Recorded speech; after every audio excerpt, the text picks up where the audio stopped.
Welcome back to Conversations with Relleasy, when genuine conversations turn into long-lasting moments. Yo, Stan, I see you got a new stand. Stan the Man has a new stand. I like that. That's tough. Yo, so today we have a very special guest with us, Miss Valerie Rodriguez. How are you? I'm doing good.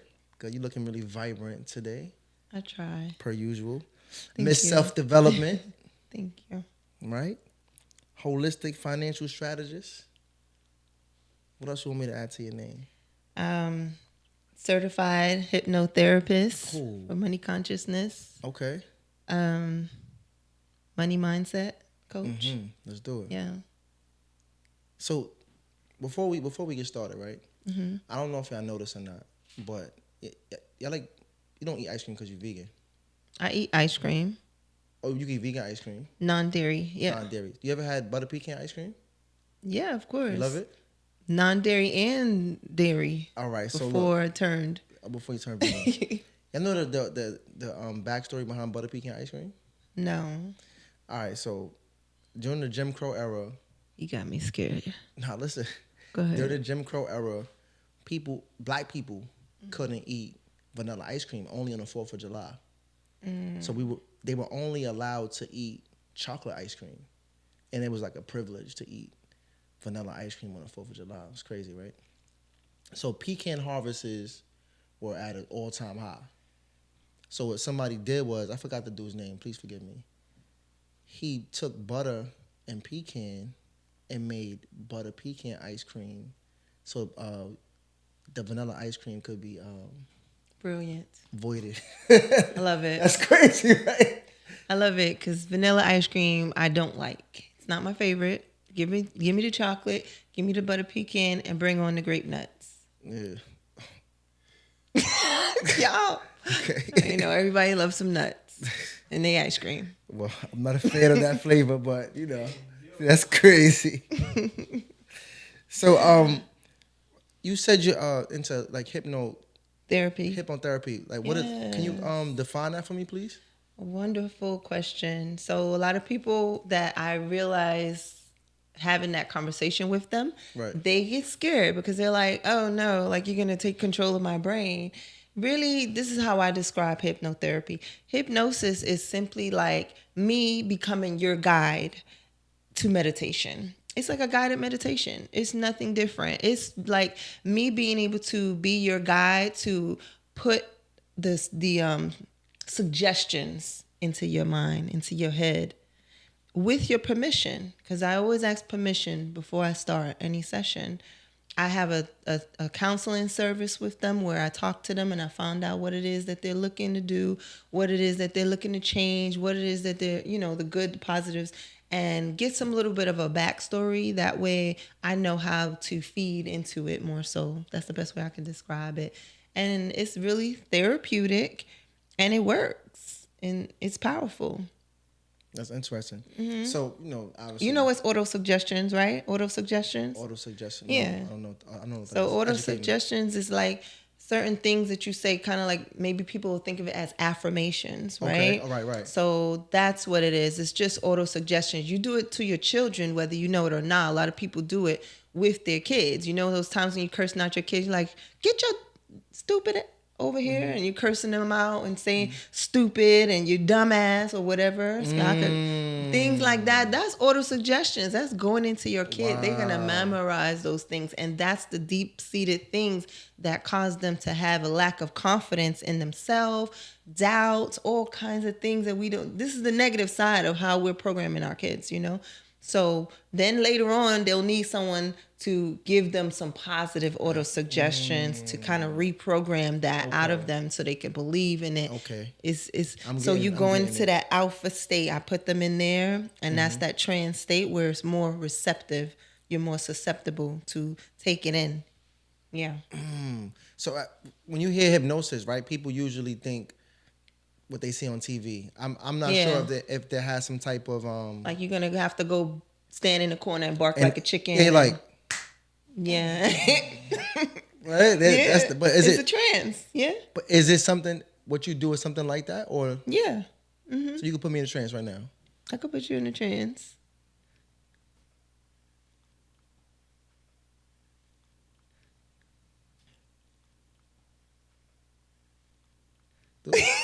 He's like, do it.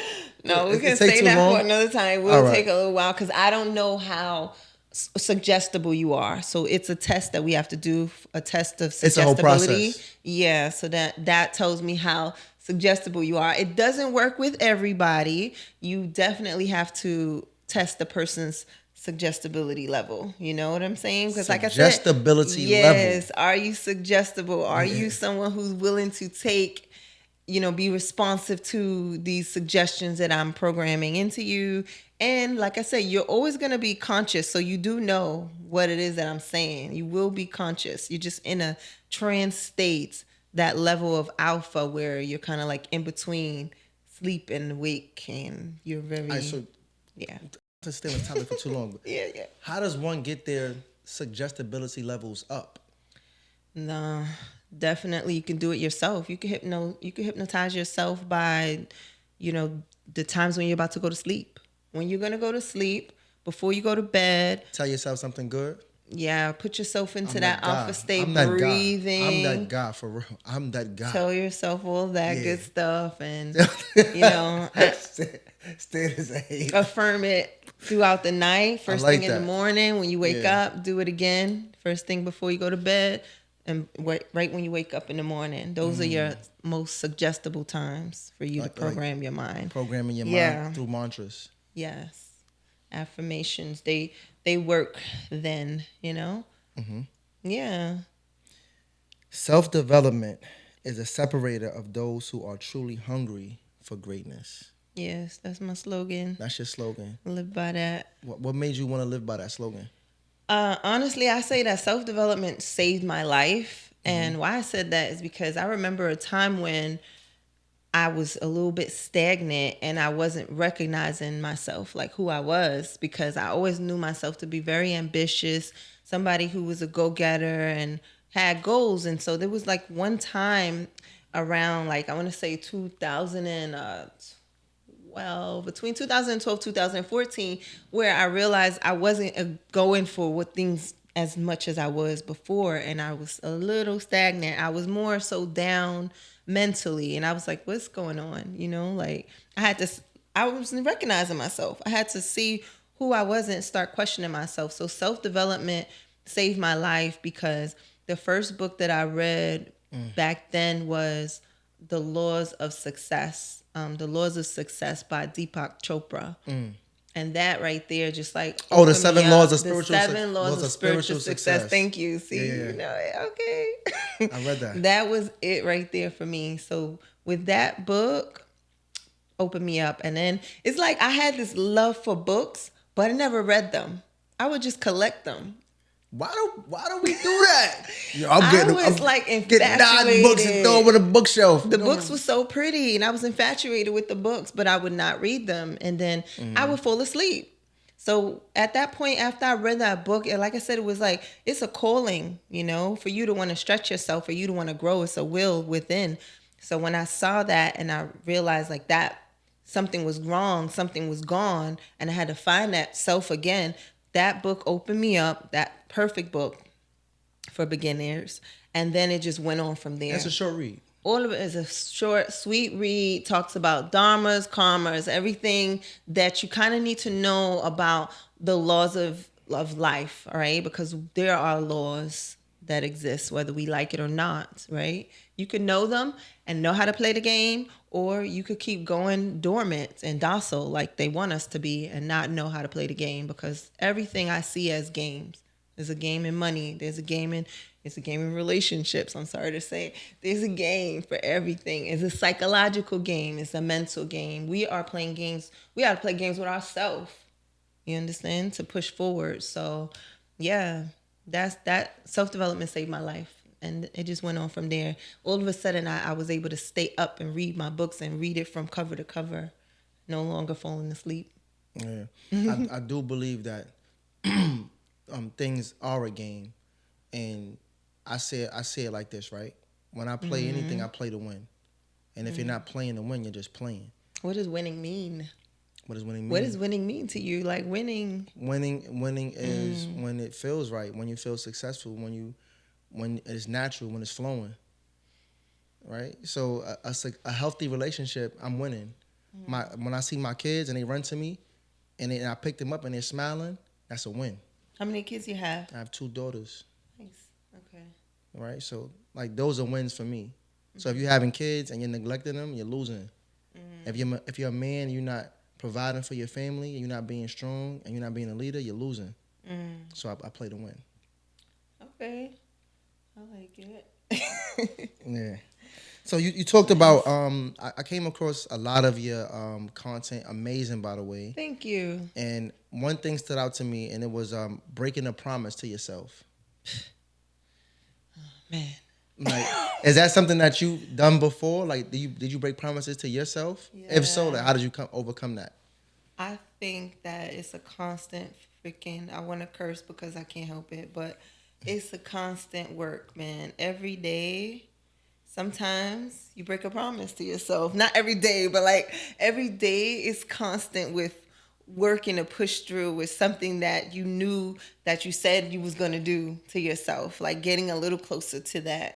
Yeah, I've broken promises to myself, and I was able to overcome that with just don't beat yourself up. You know what I'm saying? Like, it's a big title for me to call myself by Miss Self-Development and bring this as my brand, and the reason why I did it is to challenge myself. It's not because I think of myself as anything higher than anyone else. It's because I do want to be higher than my old self, right? It's always a you versus you. Yeah, absolutely. So if I set that tone, I have something more to live up to, and I want to be the example, so to speak.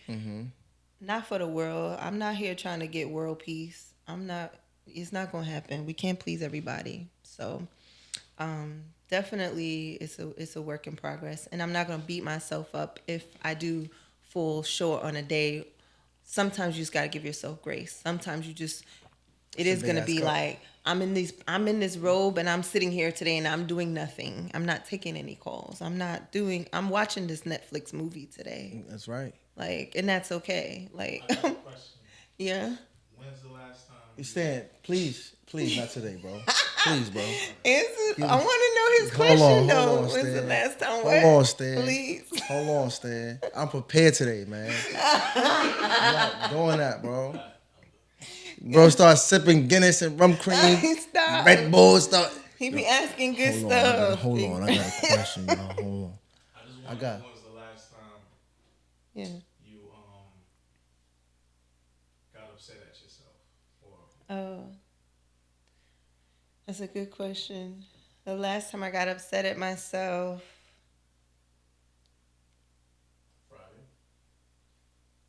Friday. Sorry. Shut your ass up. I don't want to say. Nope. No, I wasn't upset at myself. Yo, listen. All right. He knows too much. Yeah, like this is. Come on, Stan. See? You can't do this, bro.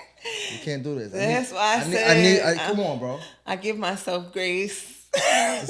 I think getting upset with yourself is actually another level too. When you could go through something and it's like allowing you to understand that you were able to grow through it, and still with grace, you're not upset with yourself. Like, that's a new level. And I feel that because I used to get upset with myself. I don't really get upset with myself anymore. I would get upset with myself that, I decided to do nothing. Some people do that. They can't sit still. They can't just, if I turn on the TV, then I'm being you know what I'm saying? I'm failing, like something like that, But there's days I don't turn on the TV if I feel like I'm going to do that. And if I'm doing it I've done it for I remember one time I needed to take a time. 2 weeks, I watched Suits. I binged. Suits is a good show. Yeah, I binged. Suits is a good show. I ain't gonna lie. I didn't finish it though, but that's a good show. Yeah. But I do feel like I when anybody breaks a promise to themselves, it takes away their confidence. Oh, absolutely. That's a number one. I always say words are so funny with things, and like how I always scale it is to the biggest point is integrity. And it starts with integrity, so all the way up here. And if you lack integrity, it's because if you start working down, it worked down from lack of sticking to your promise, your word, right? Lack of your word to yourself, then lack of confidence is going to come from that, and therefore you have no integrity with yourself. So I don't get mad with people who show up, who show me that they have no integrity with themselves, because you have to understand how you do one thing is how you do everything. So if you don't have no integrity with yourself, then how the fuck do I expect you to have integrity with me? How you do one thing is how you do everything. How you do everything. You truly believe that though? Absolutely. It will show up. They said Michael Jordan was so competitive that they were playing a game called, quarters, when you see you could throw the quarter. And he was competitive with even that. So I kind of somewhat believe that in a sense. How long you're vegan now? Yeah, since 2016. Well. Yeah. No. Yo. What you ate? You know what? Because the reason why I said, well, I'm just be clear, is because I like eggs, and that's not vegan. So about 90% I'm vegan, right? About 85-90% I'm vegan. I do like eggs, and I'm gonna eat them when I feel like it. Ain't nothing wrong with that. And I don't want no labels. I have my do's and I have my don'ts. We all must have must. We all must have must. Right. Must haves, right? These are my musts, and I can't break this. I don't do dairy. That's it. Like dairy, and I don't eat meat. I'm not tempted to eat any kind of meat. What made you make that choice? That happened naturally. It honestly happened. Sometimes people's calling comes from within, It happens. Your body, you got to be able to learn how to listen to it. And I'm very intuitive and spiritual in the sense that when I was pregnant with my daughter, this happened where all of a sudden I didn't want to drink dairy. So I started weaning myself off because we used to buy whole milk. So I started going from whole milk to 2% to 1%. Now, no percent. I don't want no milk. So then I started doing that. And then I said, no more meat. So I'm not doing red meat. All of a sudden, my body just didn't want it anymore. So I was just eating chicken, turkey, and fish. And then after that, I went from eating fish to, I'm like, my body really don't want this fish like that anymore. I'm weaning down to like maybe once or twice a month. And then I went to India in 2016. And because I went there and was tasting the just pure vegan food, holy, the best food amongst, like this Indian guru, Swami G, Nityananda. Swami G. Big ups to Swami G, Nityananda, Paramahishma. Shout out Swami G, man. Stop playing with my boy. Don't play with Swami G, because I've seen some miracles. So I went to meet him in India, and then he asked that we all take the oath to become vegan, and there. You broke my man Shami oath with eating eggs. Shami! Shami! Yo, that's crazy. Oh, you a plate now. My man Shami coming for you. But look, right? So now you're vegan. You maintain good weight. Because, I see you're into fitness, right? How do you maintain weight? Carbs, healthy baby. Weight. Carbs, baby. As a vegan. Carbs. What's your diet? I love French fries and I love bread. Oh, like man. Oprah. The bread. It's the bread. Oprah love bread? I don't get it. Like money? This thing during this time, I remember when they had this commercial. I don't know if you ever seen it, Stanley, like Oprah eating mad bread. Like I love bread. Like what? Like bread, just bread. Like she ordered a hero with bread on it? No, just bread. Hero? Just like eating bread. Like I love some bread. She ordered a hero with bread on it. I love bread. So I be having to stop. I have to cut myself off sometimes, I now just manage it. So I don't deny myself. So that's the secret? Every day. No, so the secret is balance. The secret is moderation for everything. So I know when I'm going off. I know when I'm going off. And then I'm conscious of my diet.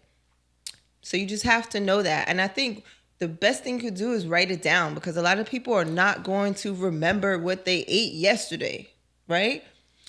I got in the habit. I started writing it down, and I just became more health conscious because I'm seeing like every time I get on the scale, like every day. And I know some people say this isn't good, but I would do it. And I have a weight goal that I want to be. I'm not there right now, so it's because I done ate French fries or bread. And if I do that and I'm not in the gym, I know how my body works. So you got to know how your body works, and you got to know and be true to what you said the goal is, and have moderation and balance. So I could be skinny in 2 weeks if I really want to, and I could gain, and I could be thick 1 week. You'll see me like, what the hell? I just seen her and you was just like, skinny, and like you was just thick 2 weeks ago, and now this week you're skinny. Okay. I don't like using that word skinny, but you know what I mean? Just like slimmer, like. You think skinny is body shape? Yeah, well, some people it is. I realize that some people it is. So, but I'm a mesomorph, so I know my body type. I'm basically going to gain weight as fast as I can lose weight. Mesomorph. Shout out for the mesomorphs out there. I feel like we got the best little. For those who don't know what a mesomorph is, can you explain it to them? So I'm not getting into that. Look it up. I'm not. That's crazy. I'm just kidding. That's crazy. There's an endomorph. Yo, there's an ectomorph. There's an endomorph. There's an ectomorph, and there's a mesomorph. And it basically is going to tell you like the shape of your body. You can usually weigh it in by like if you can grab your wrist like this, and you know how that test that what's his name? Ray Charles used to do. Oh, the big girl test from the wrist. If you can do this, then like most likely that's a mesomorph. Like it's a ratio for your wrist to your arm. So endomorph, you can't wrap that thing around an endomorph. Probably not. I don't know. So I don't know which one. I know me. I'm mesomorph. So it's gonna say basically how you can lose weight, how you gain weight. It tells you, so what your diet should be like, what your work, it helps your workouts. And also if you're an intermittent faster like me, I know the hours that's gonna work for me, like for me to get like retro results, immediate results, best results, not retro. We want to go backwards. Yeah. You St. Martin is up. You 2 weeks St. Martin, you going out there with the flat belly. Yeah. 2 weeks time. I could do it. Absolutely. I seen you were fasting too, and you were working out while fasting. I work out and I fast. Yep. Yeah. How was that for you? No problem at all. I'm like running miles, and people running miles like, on a fast. Yeah. How many days you usually fast? Like 2 days, 3 days, and they're like, "How are you having energy?" That's where you get more energy when you don't eat. Don't you notice? That's why we had what you call that, itis. When we eat, we get itis. We get low energy because the body takes so much. Why y'all got me acting like I'm a doctor, God? Like, no, but seriously, the body takes a lot of energy to process that food. So when you don't have to do that, you have retained so much more energy that you can put elsewhere. So now I can go run because my body's not working to, burn off this food that I put in. Now we can burn some real fat. We can burn off what we ate last week, a few days ago, right? Other than having to be in constant catch up because you ate so much yesterday and now you eating today and your body's still trying to digest what you ate a month ago. If you're eating meat especially. Right. So it gets crazy. During times of fasting, shout out to my boy Big. He calls it gaining clarity. Mm-hmm. Is your mind sharper while you're fasting? Yeah, I'm more creative, more energetic. Definitely vision is more clearer when I'm meditating. I feel great. Mm-hmm. Okay. So we should do a challenge, 7 days fasting. I've really been wanting to do it, so I was waiting to talk to you to see if you was down because I'm going to be taping myself and showing my results day 1, day 2, up to the 7th day to see how I could get, What kind of fast? My fast. Water, just water. Just water. For Don't eat nothing. 7 days. Now I've never done more than 4 days water fasting. I've never done more than 4, so this would be a huge challenge. But I really want to do it. Like I want to go 40 days and 40 nights to see Jesus, but no. You gonna really see him. You're gonna really see him. Yeah. You be right there with him. But yo, so just a quick lesson about me, right? Last year, was it last year? Either last year or the year before. I'm not too sure. My boy Big and I, we fasted from the 3rd to the 6th every month.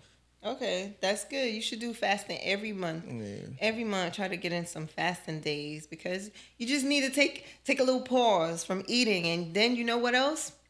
Anti-aging. That's what it does. Yeah. You would bring your soul back. So if you guys don't know, she is 57.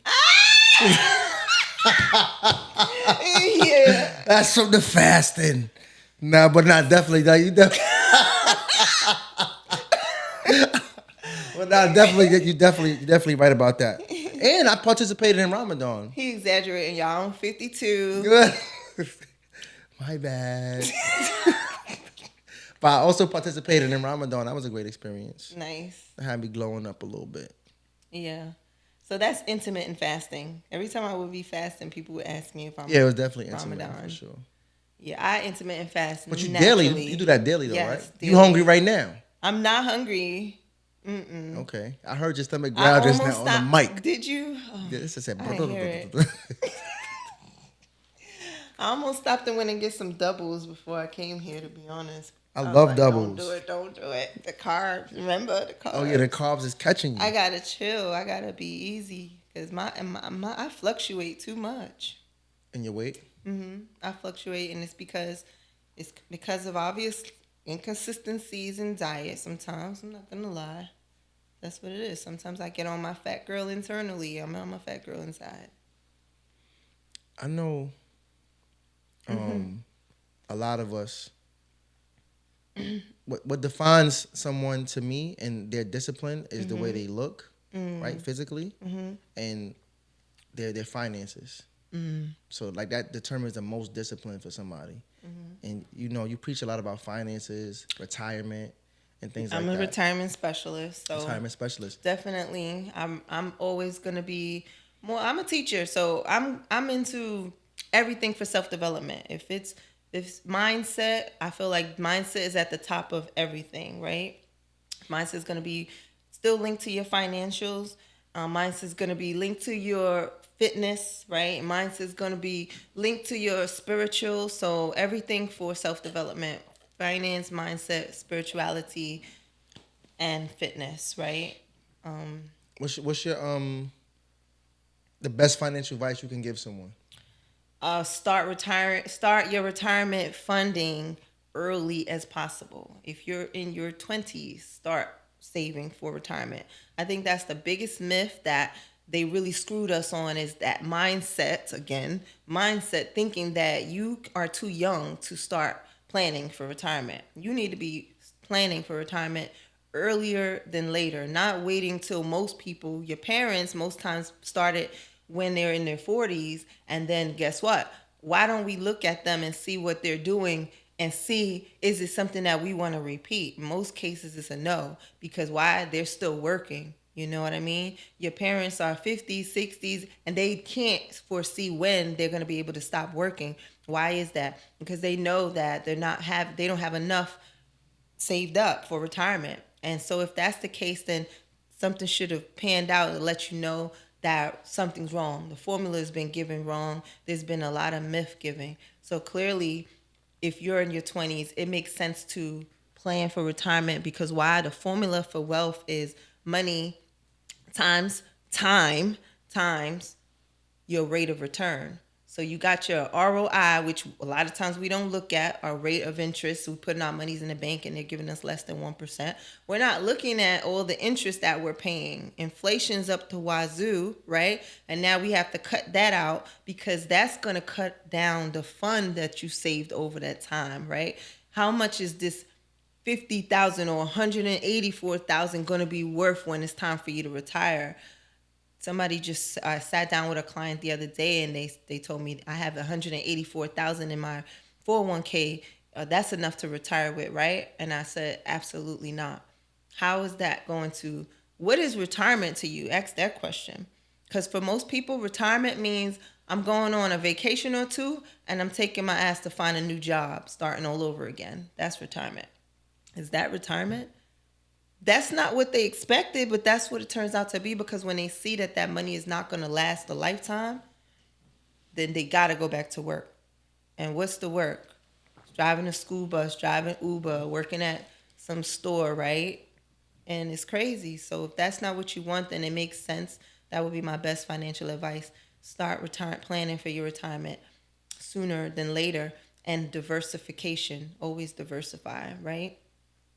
So yeah, they're teaching us to put our monies in 401ks and Roth IRAs. But insurance has been the game for a long, long time. Before the 1970s, what's the guy, Ray Kroc, when he started McDonald's, he used a cash value life insurance policy to start that up.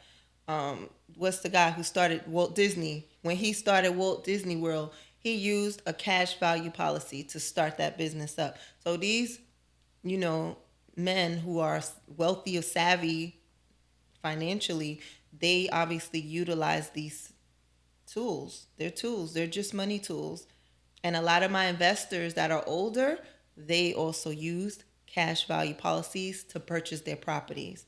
So cash value is where it's at. If you're out of business, you should have a cash value policy for your business. If you're just having it for you, protection for your family, it just makes sense, because it's like, as long as it's designed properly, it's like a Roth IRA on steroids, to be honest with you.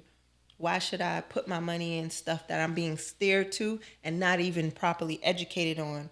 Did they ever sit you down and tell you, this is how this works? This is how... Nobody's doing that. They just said, here, this is the paperwork. We have this fund. You want to invest in your 401k. And nobody knows what they're signing up for. They don't know what funds those accounts, the money is going into, that job is invested in. Your job has to say so, and you don't. At the end of the day, you're in business and you're in contract with your job and the government.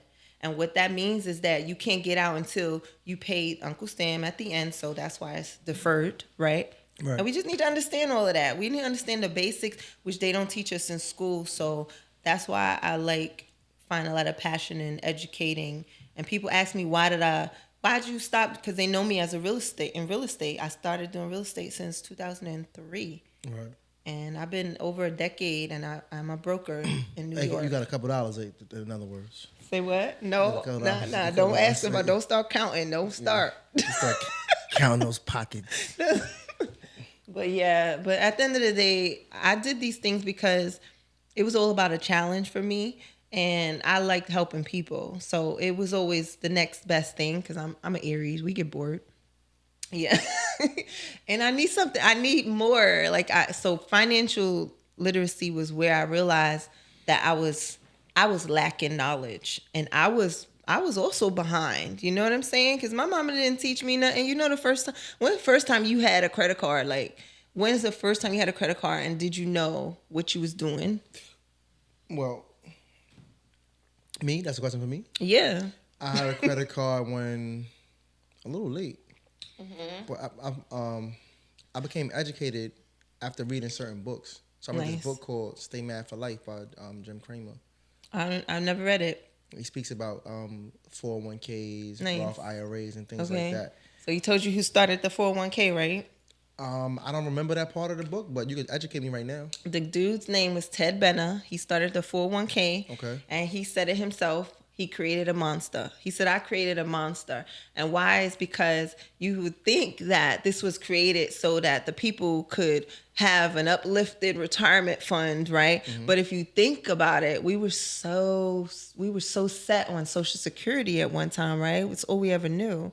So you would work your job and money would come out for taxes, Fed, state, and Social Security. Mm-hmm. And then recent years... So Ted Benner was able to bend the whole system. He bent the whole system, absolutely, because what we don't realize is everything is code in America. Tax, law, and code, right? So 401k is simply just a tax code.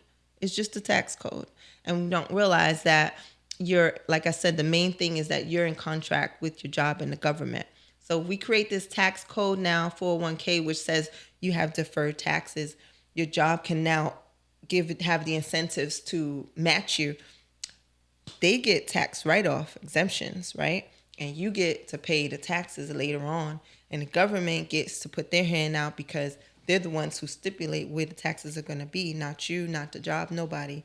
So if you don't know where taxes are going to be, how can you be certain with what you're going to walk away with later on for retirement? So that person who said, I have $184,000 in my account, is it enough to retire?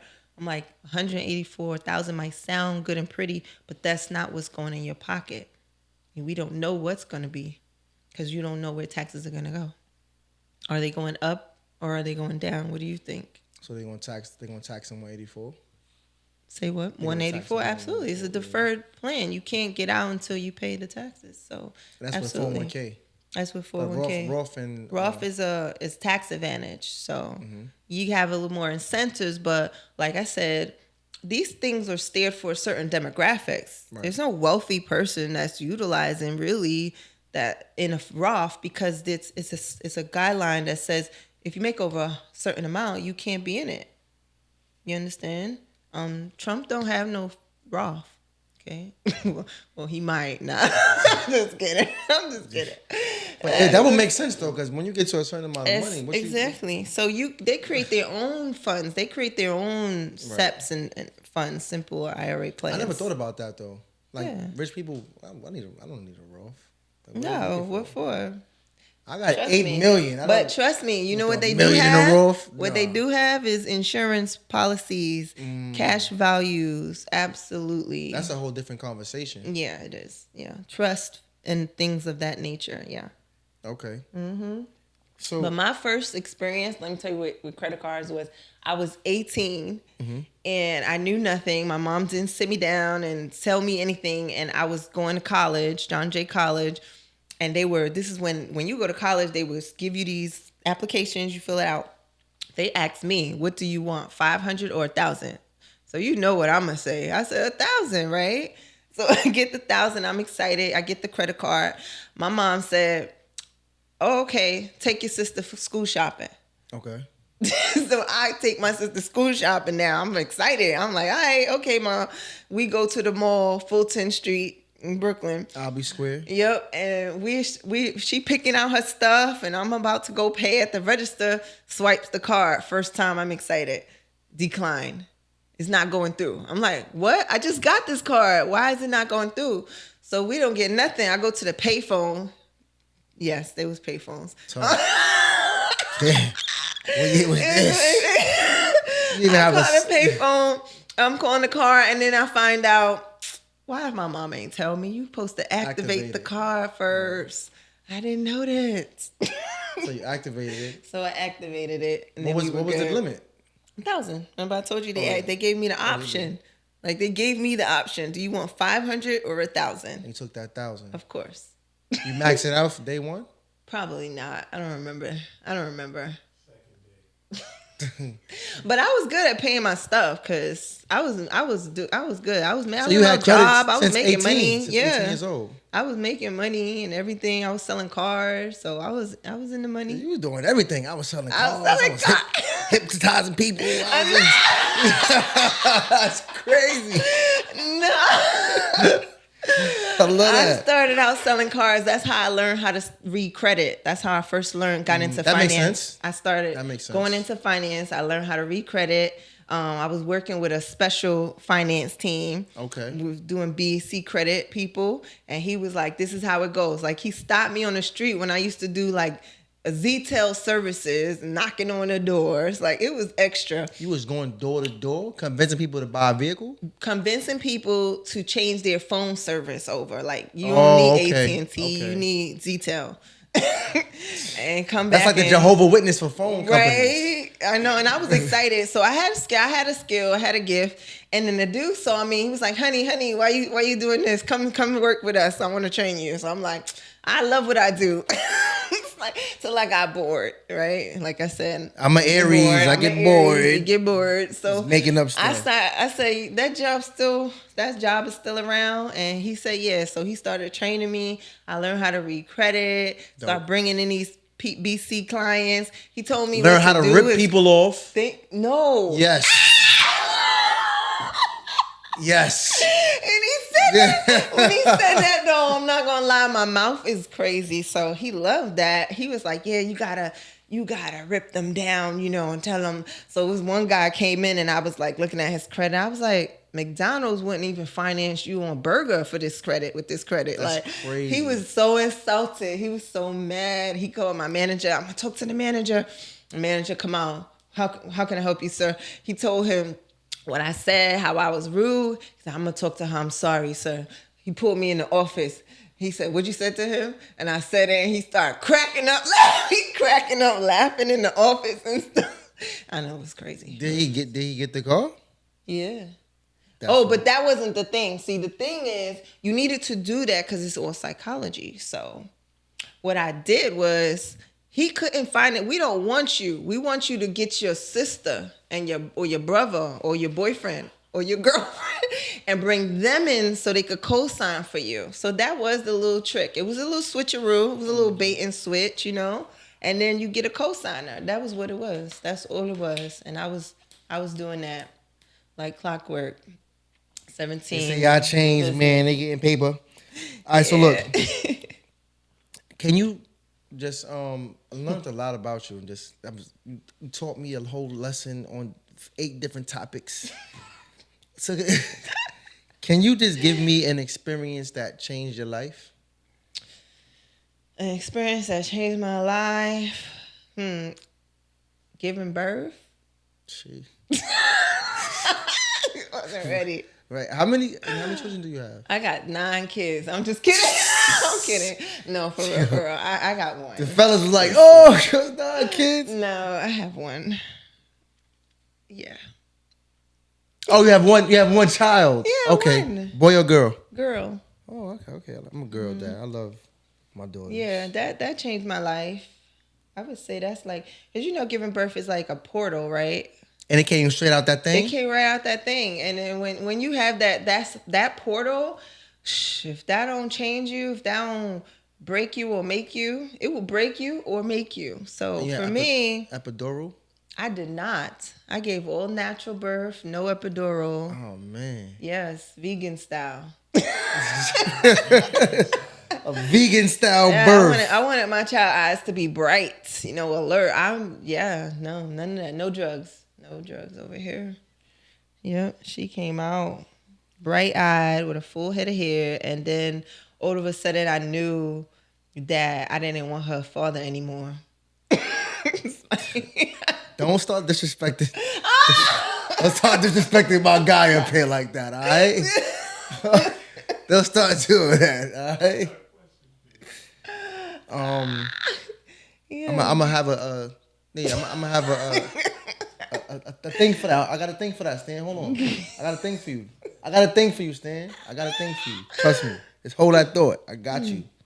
So before we come to conclusion soon, right? If this question is somewhat cliche, but I love it because we always look back and reflect. What's something you would tell your younger self? I know, right? I love that question. And I hate when people be answering and like, keep going. I tell myself to keep going. You know what I mean? I tell myself Don't never give up. So, wipe your ass. That's crazy. Tell you again. What were you wasn't wiping it?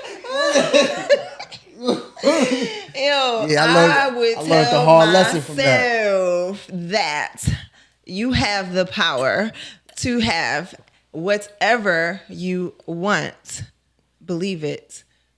I did not know that. Okay? Like, you are a goddess and you can have whatever you want. Believe that. I'm going to say that's my most, because I think too, remember I told you when you were younger, you were programmed. Right. And the most doubts came because of those programmings. You know that if you didn't have that person that was planting, you were a seed. And if they wasn't planting that seed for you to grow, you were diminishing. And so I feel like when I was coming up, I was more so in the diminishing, but I had to water myself. I had to keep watering myself because nobody else was doing that.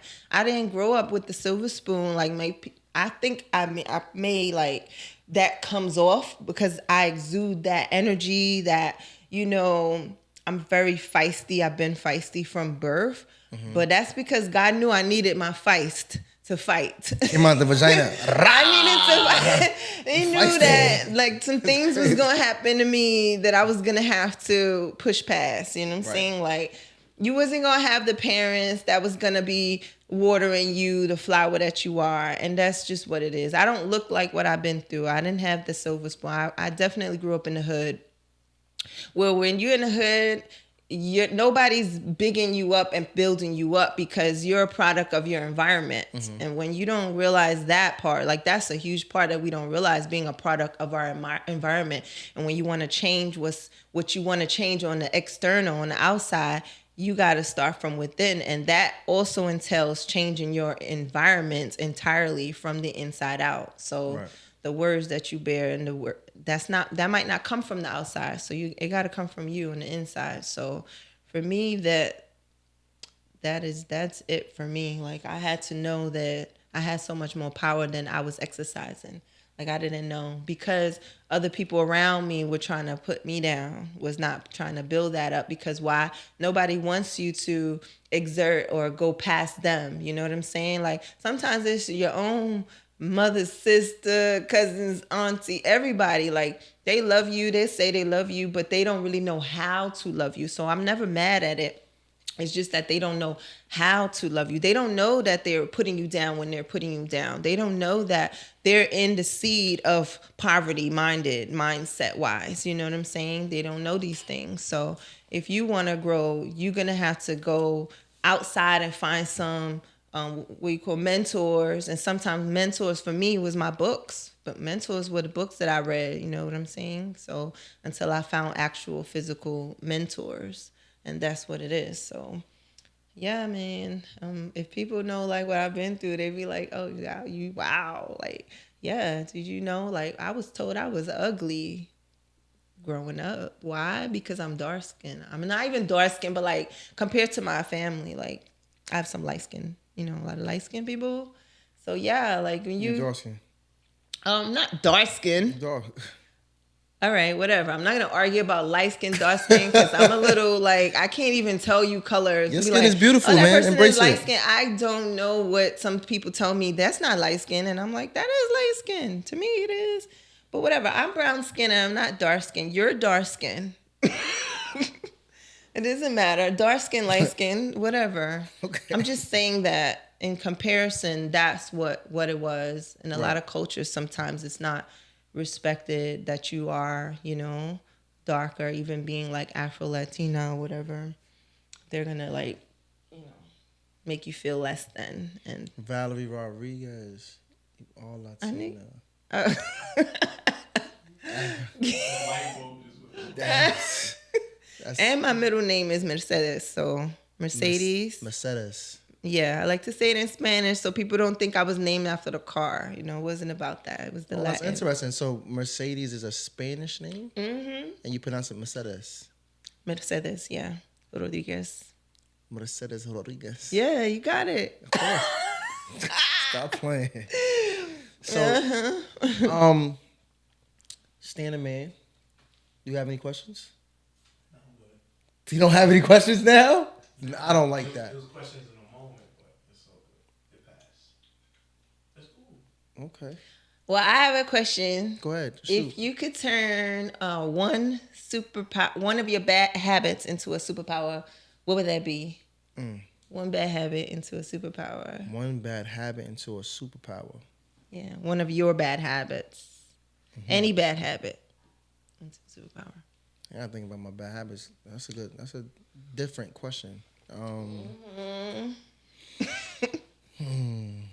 can you give me yours? Then, based off your answer, I can give you mine. Okay, so I ain't expecting to flip it on me because let me stop. So if I could have one of my bad habits be a superpower, it would be shit. That question was deep for you too. Damn it. I All was right, so gonna. let me. All right, so hold on. I got you. It's a hard one. I'm gonna ask a different Hold on, question. I got you. I wanna answer that because I can't leave that unanswered. So some days I procrastinate, right? So I guess based off my procrastinating moments, I can, I don't know, magically make the task complete, Okay. right? Yeah, that's cool. I'm gonna take his answer. Nah.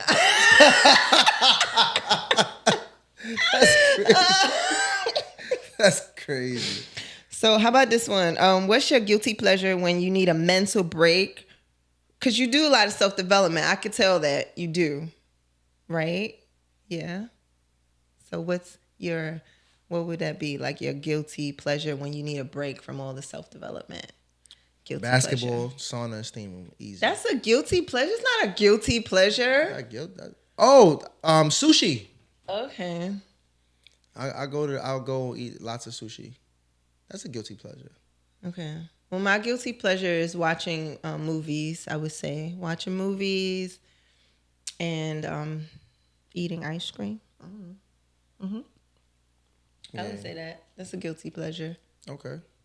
What makes it guilty though? I don't really have too many guilty pleasures. Because it's fat. Yeah, It's like you sitting down and you're like not moving and you're watching something and like, television is like what it is. Tell a lie. It's toxic. So sometimes I try to consciously choose something, very much something that's going to give me something I could grow from, like learn from. Like I feel like it'd be a lot of messages. I don't know. Maybe it's my intuitive self because I sit down and I'll scroll and then it's like, what's this? And then it's like, okay. So one time I clicked on this show called Valeria, and then my name in Spanish is Valeria. So, well, any Spanish person know my name is. I say Valerie. They're like all of a sudden I'm Valeria. Same thing. So that show was about an aspiring author that she was having like issues with her marriage. I'm not married, but she was having issues with her husband, and she was having this like infatuation and this thing with this sexy ass guy, right? But she was all in all, it was about her being this inspiring writer, and like she had these friends, and you know how they used to come together and like have this thing. So I was like, damn, this is like for me because I'm an aspiring writer. Like I have a book that I co-wrote, but I've not finished and completed my own book. So with that being said, like, yeah, and her name is my name, and it's like, right? So like that was like for me, it was so inspirational. Like I was getting a lot of inspiration from it too. So in watching it, it's like you don't want to like get all into the watching of it because that's kind of feeling guilty. But then it's like if I could take something from it and then let it energize me and then actually do something from it. So now I'm like, motivated to like write, It makes sense? Of course. Yeah. So you, I mean, obviously you said you threw the whole book thing in there, right? So Yeah. you are an author. Yeah. Where can you're a co-author? Where can I find the book?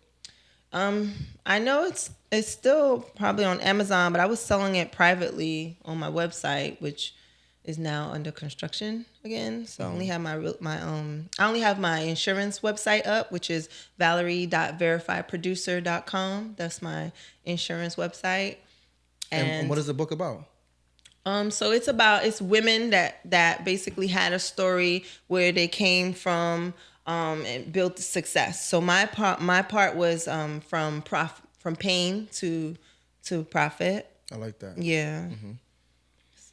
And it's you have more copies of this book available? Mm-hmm. So all right, yeah. So stand. Yeah. So put the. Can we put the will the book be right here between my fingers? Pause. All right. Yeah, I like that. Yeah. I like this. You have any more questions for me? Let me see. I do. Let me ask a serious one. Because the other ones were not serious at all. They wasn't. So let me see. All right, like kind of like what you asked me. Mm-hmm. So what's been the most pivotal self-development moment in your life, and how did it shape who you are today? The most pivotal self-development moment for me was having children. See, that does a lot, guys. If you don't have any children, don't have any. I wouldn't say that though, but you know, that's a big responsibility. You would hate for your kids to grow up with that trauma that you put on them. So Oh my God, so many people don't even definitely know, and it make you hurts. more responsible for sure. It's my heart. I would just adopt, you know. Yeah. You would adopt, you said? Yeah, I would adopt. I don't have no kids. Yeah. I might be done. I don't know. Adopt. I might be done. We have two, so I'm done because I don't have no kids. Okay. Yeah. So any more questions for me, Val? Valerie? No. Valerie? How'd I say it? Valeria. Oh, I'm sorry. Valeria. I thought I was saying something. Yo, Conversations with Relleasy, Valerie Rodriguez. Over and now we here. Cheers.